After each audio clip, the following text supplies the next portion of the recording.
Michelle Prince, founder and CEO of Performance Publishing Group, making a difference one story at a time. We'll be shining the light on successful founders, entrepreneurs, business owners, and leaders that are getting results and making a difference. We'll talk about how they built their businesses, are creating movements, and leveraging the power of authority in their own lives. Be sure to stick around to the end of the show and we'll reveal how you can be our next guest. Let's get started.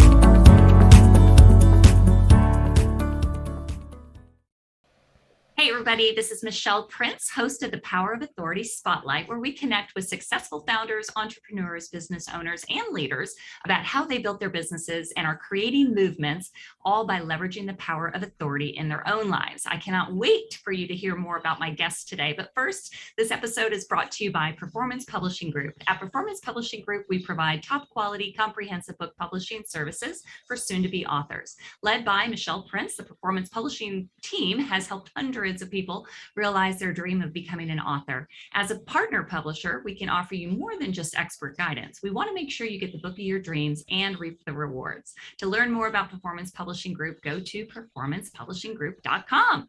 Well, let's get this show on the road, and let me introduce you to Jen Marples, who is a champion for midlife women. And I don't know, those of you listening, I know I can relate to this story very well, but she's also a life business coach, activist. She's dedicated to women's empowerment, podcaster. She's a motivational speaker. She does coaching. She does a lot of things. But rather than me read the long bio, I just want to welcome you to the show, Jen, and let you tell a little bit more about what you do and who you are.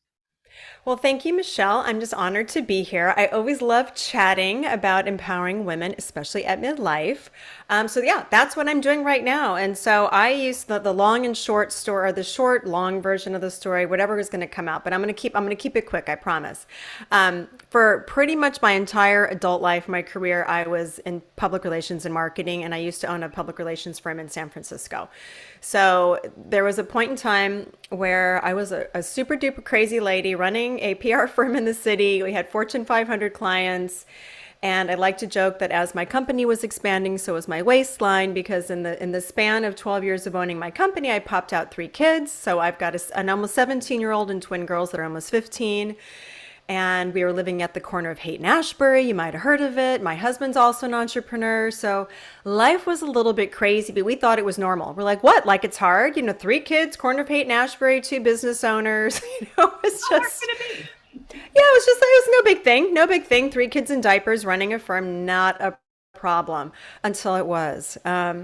I was experiencing some health issues, and just that burnout that a lot of us women who are at midlife have experienced, I think, at one point in time, because we're living that dream in air quotes of more is more is more, and achieving and success. So everything looked good on the outside. Like, look at Jen, she's running this firm. She's got great employees. She's got a husband and kids, and she's involved with charities. But guess what? We all learn we can't do all of that at the same time. And so my health was starting to suffer a bit, but I kept pushing through. Fast forward, we left the city when my oldest was starting kindergarten. I still had my firm, was still working, but things were starting to rapidly deteriorate inside my home. And I was yelling and screaming at everyone. So everyone inside my house had the worst of me. Outside of my home, clients, employees had the best of me. Until one day, my husband, God bless him, he's like, all right, something's got to give. And rewind, to have those babies, I had to go through fertility. I had to go through the whole 9 yards to have those precious babies. And now I'm yelling at them at the end of the day because I had 5 hours worth of work to do after they went to bed. And I'm sure any working mom out there listening can completely relate. So I started the process. I called it my midlife crisis at around 45, of dismantling my company because my health was suffering and my family was suffering. Everybody was suffering. And I wasn't even enjoying work anymore. But, we pushed through because that was me, a type A achiever. I can't let anybody down. And so I slowly let clients leave. I didn't get any new business, and I wound it down. And then I was left with me. I was left with, who the hell am I if I'm not running this firm? So it took, a good 2 years, and this is the condensed version, but it's important because a lot of why I do the work I do is I don't want any woman to get to the point of almost like, I'm not saying I was at death's door, but my health was in the toilet and I was severely depressed. And it's because I just drove myself into the ground. I don't want anybody to get to that place. So I quickly, re-tapped into my therapist. I got a naturopath, saw my Western doctors, and I said I had to put Humpty back together again. So that was a really important time. So that allowed me to really figure out who I was and stripping away. A lot of when we are in the corporate world, we were running something big, a lot of that's wrapped up in ego. So we don't know who we are until we kind of strip everything away. And we never actually stop to ask ourselves who we are, what do we like, what actually brings us joy. So fast forward, I one day woke up, I was feeling better. I'm like, all right, coaching training, let's do that. Then I did yoga teacher training and did a couple retreats. And I said, all right, what's bubbling to the surface here is serving women. And I'd always done that my whole career just via consulting, but I was always the person people came to, even right after college, like, Jen, how do I get a job? How do I network? How do I do this? How do I do that? I was always that person. So it wasn't a complete shock, but I decided, a couple years ago to really go all in on supporting women. So I started having women's events, and then that led to, well, then we had COVID, and then I took everything online. And then really about a year and a half ago, I was still having some consulting clients in the PR world. But really, a year and a half ago, I woke up one day and it was like I was activated. It was something happened that day. I joke, I'm like, am I having a manic episode? What's going on? But I haven't stopped. I proclaimed to the world at the time I was 51. I said, this is who I am. This is what I do. This is who I serve, which is midlife woman. And I'm happy about who I am. And I'm proud to be 51 because I know that's a huge thing for a lot of women at midlife, to actually claim who you are and just revel in it and stand in that power.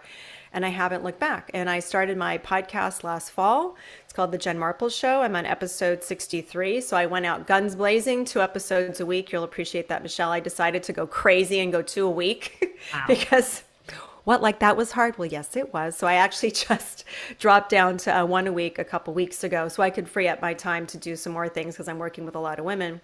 But right now, my greatest joy is doing something like this, Michelle, spreading the word. And I need everyone to know that my podcast tagline and my tagline for everything is you're not too fucking old, because you're not.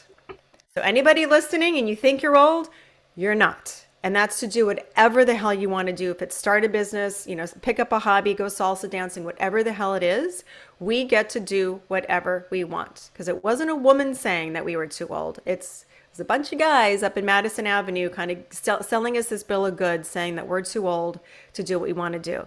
And I'm here to demystify that and empower women to do whatever the hell they want and feel really confident in those decisions. Wow. Wow. Gosh. Well, there's a lot to unpack there. I mean, my goodness, starting in so many things I can relate to. Honestly, I can relate so much to the corporate world, and that's a lot of my backstory too, and why I started my business, and just that, like, what am I doing, and health and family and all the things that you hold so dear, and those are the things that are, you know falling apart a little bit, right? So I love that, and I know so many women can relate to that.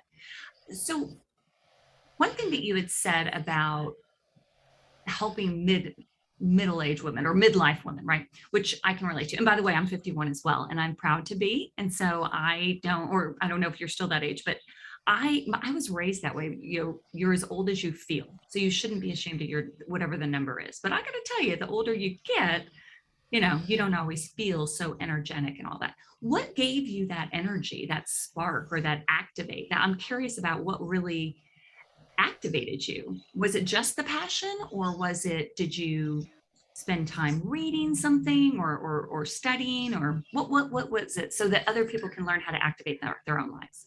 Totally. So it was a couple years ago, and I started these women's events, and just tapping in and kind of seeing what women were craving. So it was a little, so there's like this sort of market research. I didn't even know. I just said, I have an idea to I invited a bunch of women over. There's 20 women at a sort of an elevated dinner party, and it was kind of coaching light. So I had some questions and thoughts about goals and dreams in the future. And then what happened with that first, and this is going to be answering your question, what happened at that first event was women just started sharing. They started sharing. One woman started sharing that she had cancer. One woman started sharing that she was in bankruptcy, but was so ashamed of it because her husband had, hidden money and like gotten her in this like horrible situation. Another woman was like, I really want to start a business, but everyone around me is telling me I'm too old to start a business. My own mother said, no, women don't start businesses in their late 40s.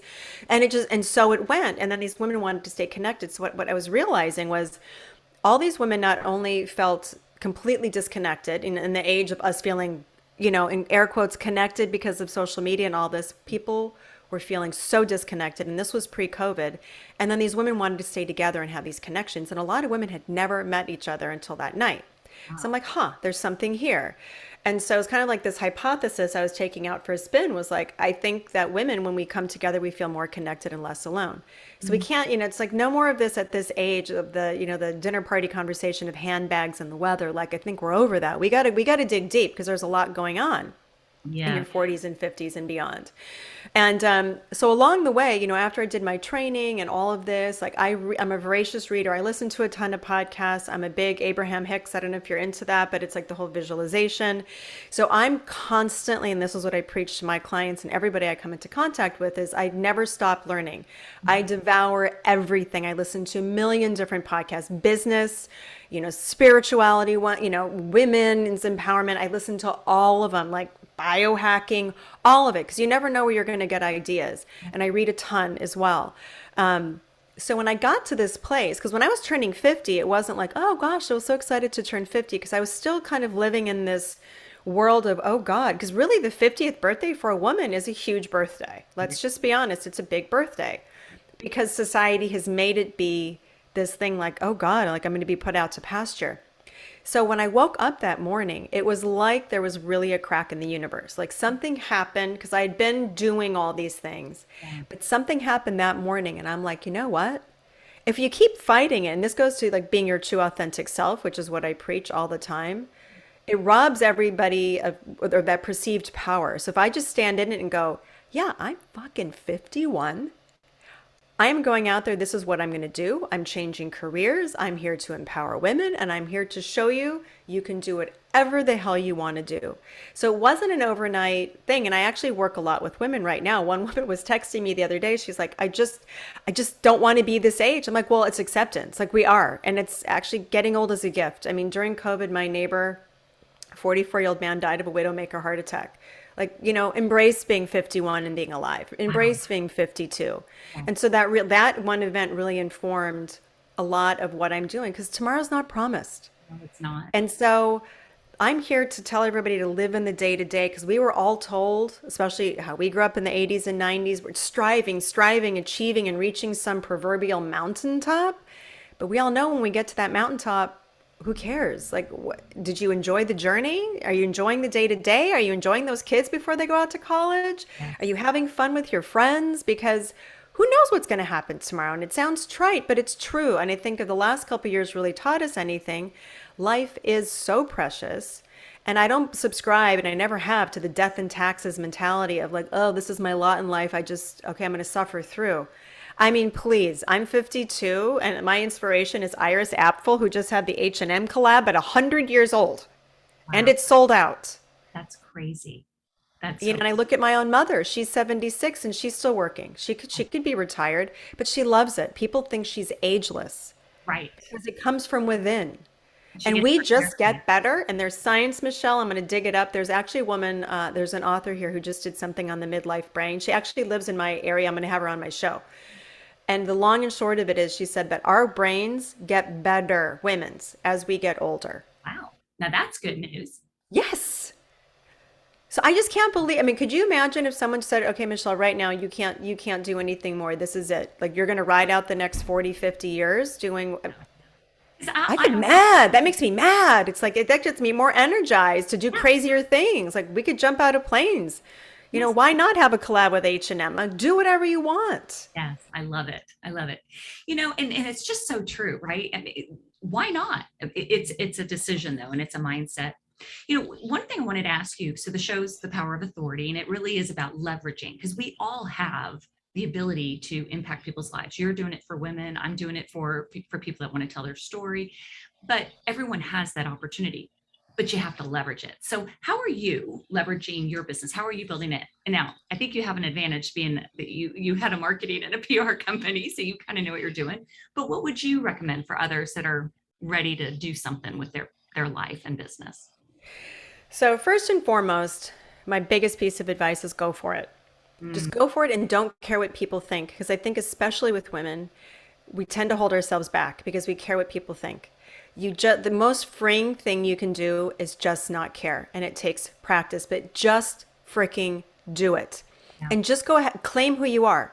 Like, you don't have to have it all figured out. Like that morning that I decided, I was activated, I went and I redid all my bios everywhere on LinkedIn, Instagram, all over the place, and I claimed who I was. And then I just started building everything. So you don't have to have everything put together. When I started my first business, my PR firm, I had a client before I even had a business card and a website. Wow. You just don't let all that stuff stop you. And that's basically how I started this business. I just claimed who I was. And then I just started building it and keep adding because you're not going to know until you try. And then when you take those first couple steps, you're like, okay, that feels right. Or that maybe feels wrong. And that's just going to be more information to then get you to the next place, to the next place, to the next place. Okay. The whole you're not too fucking old and the podcast, I mean, that took sort of years, but that's because I started trying a couple years ago. So it's just take a step, take another step that will feel right, and just kind of follow the breadcrumbs that feel right. And then don't forget about the network that you already have. So if you have worked in the corporate world or had some different career, even the network of like the parent community that you're involved in, everybody has multiple networks. The gym you go to, the yoga studio, so many people. So if you're starting something and you know somebody in that world that is already doing that, then ask them what they're doing. Yeah. I've never turned anybody away who's asked me for advice, and they're not going to turn you away either. So don't be afraid to ask. You see Sally over there doing something interesting. Sally, how are you doing this? Do you mind? Can I take you to coffee? Can I have a Zoom with you? It's that simple. Or I recommended to another client, I said, you had this whole network, just send out an email saying you want to start doing business development again and see what happens. Because usually it's going to be in that sphere of people you already know. Maybe they don't know somebody, but they probably have a former colleague or somebody that they know who can then refer you some business. So don't forget, it's the low-hanging fruit, but we all think that we need shiny websites and, Oh, fireworks and all this stuff and beautiful, all this stuff. You can really start so simple and you don't have to spend a lot of money. You totally. just have to start. You just have to start. I couldn't agree with you more. Yeah. All that to say, though, your website is beautiful. And in fact, for those of you listening, check out jenmarples.com. It's JenMarples.com. I love your branding. I love that your color scheme, you're doing that even now. I mean, that's branding. I love. It's there's just so much here, and I think it's really unique too. I mean, I do coaching and speaking as well. Mine is obviously a different topic, but you focusing in on the midlife, I think, is such a cool niche. I mean, not just women, but women in midlife. I just think that that's a really awesome approach, and I love what you have on your website. It says midlife is the best part of life. I'm embracing that. And I firmly believe it because, and it just kind of goes to every phase needs to be the next phase. It's like, just forget about like nobody's best years were in high school, please. Like, Oh, and yes. how sad. I mean, we were so young. There's so much more life to live. So true. But what I do recommend to a lot of women is just, figure out who you are. And you don't have to be, I mean, I'm hot pink crazy out there because I have a big mission and I want to impact a lot of people, but not everyone has to be me.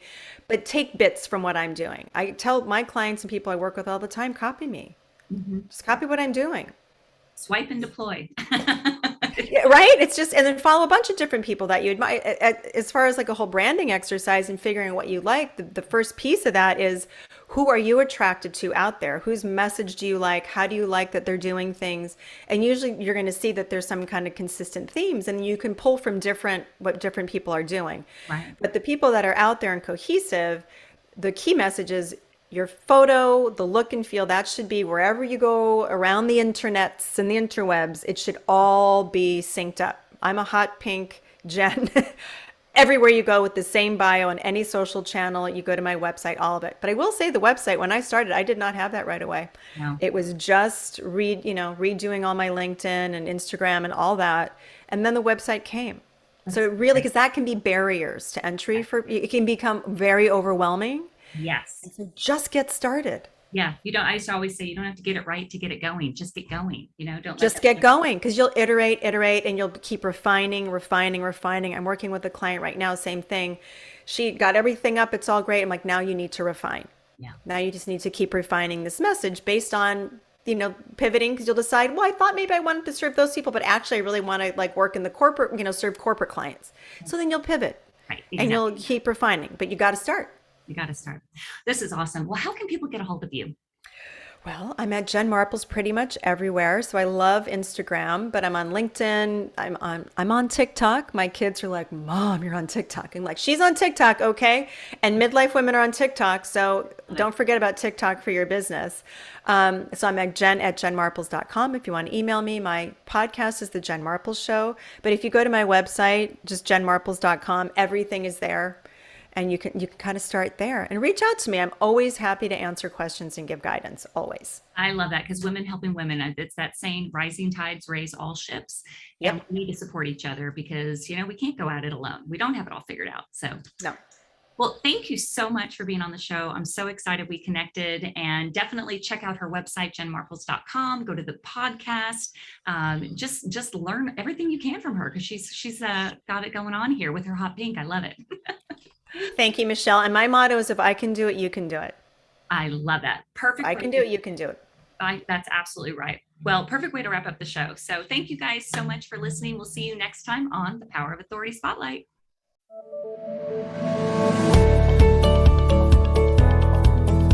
Thanks so much for listening to the Power of Authority Spotlight.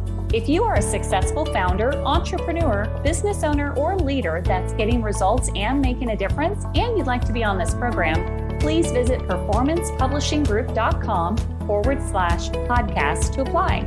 That's performancepublishinggroup.com/podcast.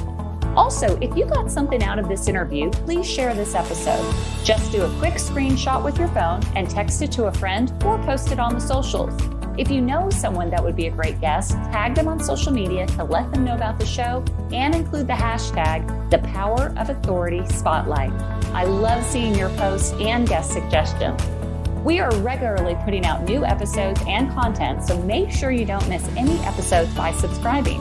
Your thumbs up, ratings, and reviews go a long way to help promote the show and mean a lot to me and my team. Want to know more? Go to our websites, performancepublishinggroup.com or michelleprince.com, and follow me on LinkedIn, Facebook, and Instagram.